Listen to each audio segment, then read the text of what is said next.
I said I would look at things from the French perspective, and so I shall. The armored foot is moving up here because the inevitable onslaught is going to occur.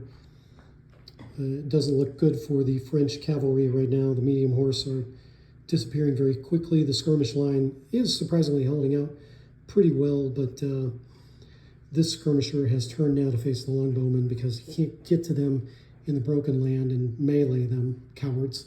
So therefore he will take his pot shots with the short bow at long range, which may bring him into medium range. No, actually he's still at long range for the longbow.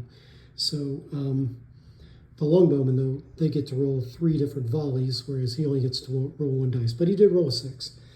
The melee over here, it looks like the English side is going to win that again.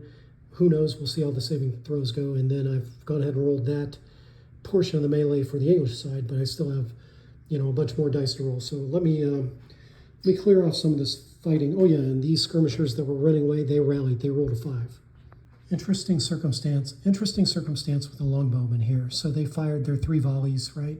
It whittled them down to 1 figure on the last volley. The last volley, he rolled his saving throws versus those 3 potential casualties. Again, I just wonder, should I roll just 1 saving throw and then he's done because he's dispersed and those other arrows would have missed completely? Or do I have to roll 3 times in a row? Well, he rolled twice in a row. I'm going to say good enough. He gets to stay on the battlefield. And that completes the longbow firing. The melee over there was a draw, 1-to-1 casualties after the saving throws were done. Okay, so English heavy horse versus French heavy horse. Both the dice rolling is done. Let's see, so the French are going to lose the first one and the second one.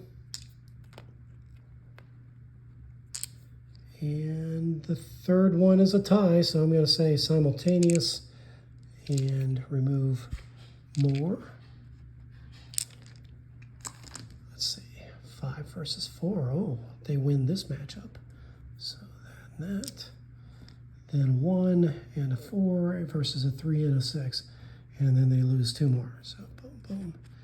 And that is that. Let's take a look at the battlefield here. I've already put the blocks on there, so French are doing okay with their heavy horse, except for the fact that they lost their hero, and I think I could count that guy as the equivalent of 4, like we do in Chainmail, or we just leave it at the heroic combat, and I think we just leave it at the heroic combat. We didn't give them +1s either. Yeah, again, a lot of things are missing that from these early rules that could be there as far as additional modifiers and things like that. Okay, so I've rolled the last 7 medium horse, so I need 7 dice now for the English. 1, 2, 3, 4. Just arrange these in order.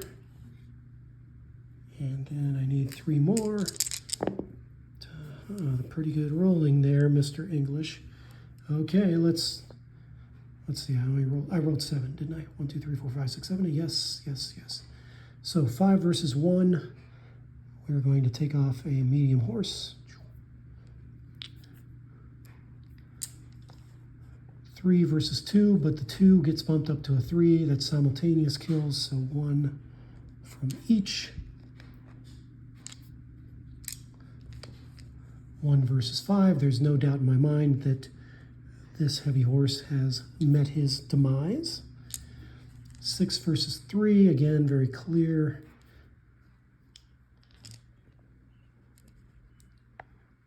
5 versus 4, but this guy gets bumped up to 5, so simultaneous. Boom. And boom. And then 5 and a 1 versus what's going to be bumped up to 6 and a 7. 2 more heavy horse, or medium horse gone. Okay, looking at things from the English side, it's pretty clear that we have to win that cavalry fight because there is no way that these heavy foot are going to be able to punch through on that side of the field, supported by irregulars, and bringing up the armored foot. It's going to take a long time to get them up there either way to attack that position. I have a feeling that the French have hunkered down over there as the English commander. I'm going to continue to take bow shots and try and get rid of these crossbowmen. The crossbowmen have moved up so that they can attack my heavy horse that have been reorganizing. My hero is going to attack the sole remaining medium horse. That could be an interesting matchup. I think I might make him a second level, for lack of a better term, versus the hero. So when we do the dice roll, I could lose my hero there. Yeah, that's it from the English side.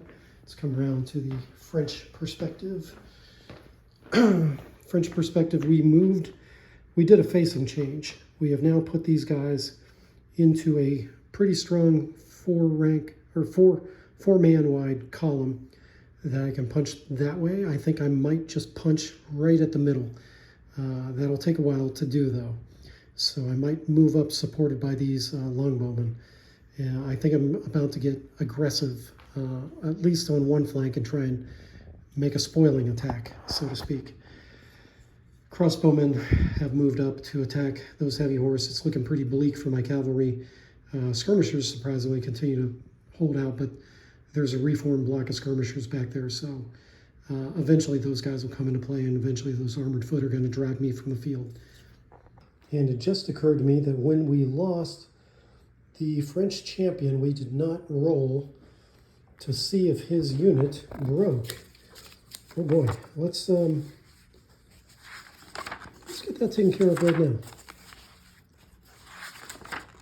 It could be a big determinant. So, death of leaders and the fall of a notable champion, the morale of various lords, nobles, and vicinity should be tested. We're just going to say that in this case it's the fall of a lord and his retinue, household guard. We're going to say that that unit of French heavy cavalry was his household guard. And we're going to roll 1d6. It's a big roll for the French here. 4. Make a fighting withdrawal. Makes sense to me. So they're going to start moving in retrograde and try and extricate themselves from this horrible situation. Maybe set up a new defensive line back there.